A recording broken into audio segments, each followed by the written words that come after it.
अलावा से जो हमारा अगला सवाल है वो नमाज कसर के हवाले से है। जो सफ़र में हम कसर नमाज करते हैं, आया कि कसर तो यह कि फ़र्ज़ के साथ के 4 फ़र्ज़ है तो हम 2 पढ़ते हैं।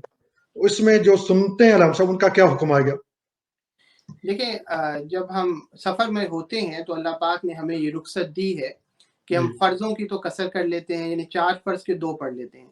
जी, तो जी। जो सुन्नत मुअक्कदा होती है उसका हुक्म जो है वो सुन्नत गैर मुअक्कदा का हो जाता है।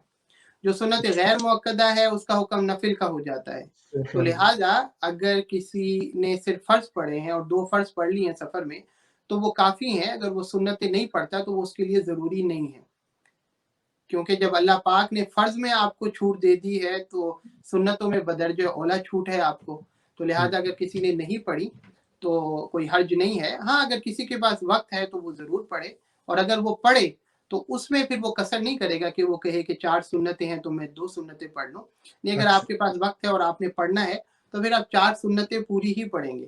लेकिन जी, अगर नहीं पढ़ेंगे, तो कोई हर्ज नहीं है इसमें, क्योंकि सफ़र में अल्लाह पाक ने आपको फ़र्ज़ों में जब रुख़्सत दे दी है, तो सुन्नतों में बदर्ज औला आपको रुख़सत है।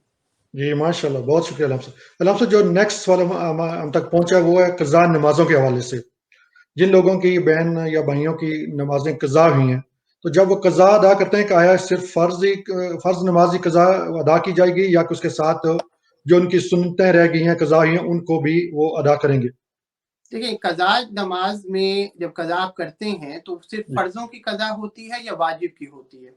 जी, यानी फ़र्ज़ों से मुराद है कि किसी की ज़ोहर की नमाज़ रह गई है, तो वो बेशक। जब क़ज़ा करेगा, तो वो सिर्फ़ 4 फ़र्ज़ ही पढ़ेगा और इशा की नमाज़ क़ज़ा हो गई है, तो वो इशा के 4 फ़र्ज़ पढ़ेगा और 3 वितर पढ़ेगा, क्योंकि वितर जी, पढ़ना वाजिब है। तो क़ज़ा सिर्फ़ फ़र्ज़ की होगी या वाजिब की होगी, सुन्नतों की क़ज़ा नहीं होती।